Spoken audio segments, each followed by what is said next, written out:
Je vous souhaite la bienvenue à notre session Ignite 2016. Je suis Denis Dubreuil du Centre patronal SST, puis moi et mon collègue Daniel Drolet, on a préparé pour une troisième fois cette activité un peu spéciale, pas mal spéciale. Il faut que je vous dise que j'adore la course à pied et que le matin, lorsque je me réveille, je suis à peu près à 50 de fréquence cardiaque, mais là, je suis un peu plus que 50, là, je suis plus proche de 80. Alors, voilà comment ça va se passer. Nous sommes 6 conférenciers à tour de rôle à venir prendre la parole devant vous.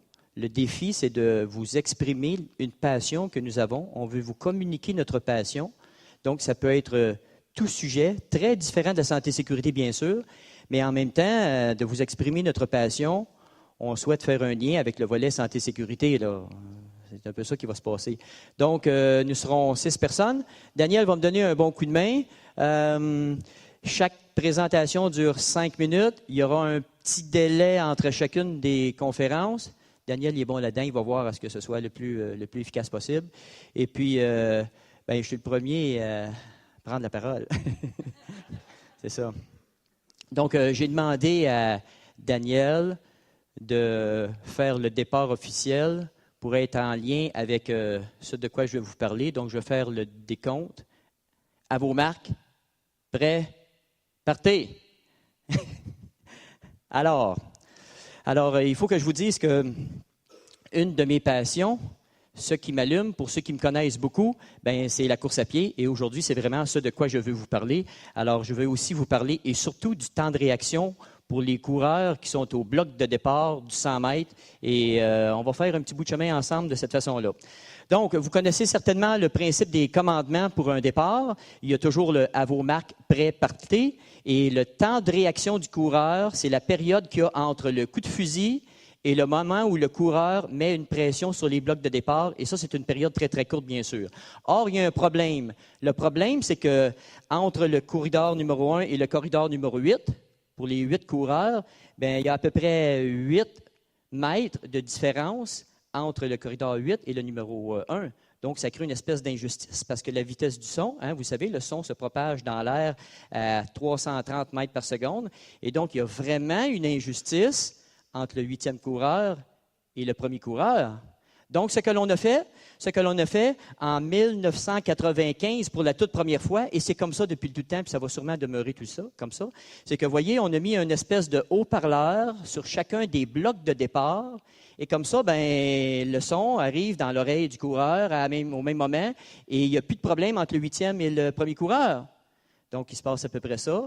Le haut-parleur est situé à peu près à 1,7 mètres des oreilles du coureur. Et le bang se fait avec le fusil, communiqué sur les haut-parleurs, et comme ça, c'est à peu près égal pour tout le monde. Tout se passe en même temps. OK, j'ai une question pour vous autres. Qui est-ce qui a été le plus rapide à effectuer ce que l'on appelle un temps de réaction? Là, je prends un break, et puis... C'est Bruni-Surin. Bruni-Surin, notre Canadien, c'est lui qui a réalisé le plus rapide temps de réaction en 101 millièmes de seconde. Et puis, on va faire une association avec notre champion, Usain Bolt. C'est lui qui a le record du monde au 100 mètres, 9,58. Il y a un temps de réaction plutôt moyen, 144, sauf qu'avec la foulée des jambes ça de longue qu'il y a, il fait des foulées de 2,6 mètres. 2,6 mètres. Faux départ, 1 minute à vous parler de ça, ou pas mal moins qu'une minute. Il est humainement impossible de répondre à un stimulus sonore avant 100 millièmes de seconde. Donc, si vous faites ça plus vite, vous êtes disqualifié et c'est parfait. À partir de maintenant, je vais tenter de vous parler un peu du volet statistique. Au Québec, en 2004, 2000 dossiers ouverts et acceptés à la CSST. À toutes les 4 secondes, il y a un dossier ouvert à la CSST. Et si on regarde ces statistiques-là, on s'aperçoit qu'il y en a une bonne partie pour lesquelles le temps de réaction ou le danger se manifeste excessivement rapidement. Le contact avec le courant électrique, là, je ne pense pas que vous allez gagner cette course-là. On prend un exemple bien simple sur une presse. Et on va tenter de faire une analyse de risque avec une presse. On a à vérifier si vous avez une chance d'éviter le danger. Je ne suis pas certain que sur une presse, vous allez être efficace. Le coulisseau est tellement rapide et vous avez à peu près pas de chance. OK, on peut avoir un peu de temps pour faire de l'analyse de risque. Vous le savez, vous en avez fait, vous êtes très bon là-dedans. Il y a différents critères à considérer. Fréquence d'exposition, gravité. Et regardez, il y en a un dernier en bas, la possibilité d'évitement du danger et du risque. Ça fait partie de l'étape d'analyse de risque. On considère ce critère-là. Et donc, justement, avec nos collègues de l'IRSST, vous le savez, ils ont une méthode qui considère 4 critères: fréquence, gravité, probabilité et justement, possibilité d'évitement. Est-ce que vous avez possibilité d'éviter le danger?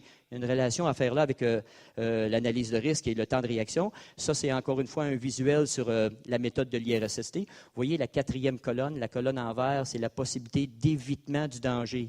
Et la rapidité de pouvoir réagir à un danger auquel vous êtes exposé fait toute la différence. OK, c'est-à-dire que si on reprend notre exemple de travail sur une presse puis qu'on fait une analyse de risque, bien, on aura probablement à se poser les quelques questions suivantes. Votre temps de réaction est-il vite? Est-ce qu'il y a une possibilité d'éviter le problème? Comment vite est le coulisseau à aller frapper une pièce de métal? Bref, ça va nous influencer.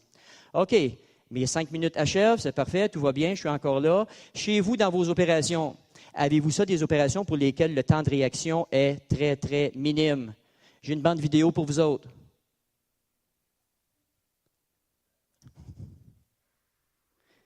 Vous êtes en train de regarder le record du monde, c'est Usain Bolt qui va faire 9 secondes 58 secondes. Ça arrivait parfaitement dans ma diapositive de 15 secondes. Et c'est à peu près comme ça que vous venez d'assister au record du monde. Et je vous remercie.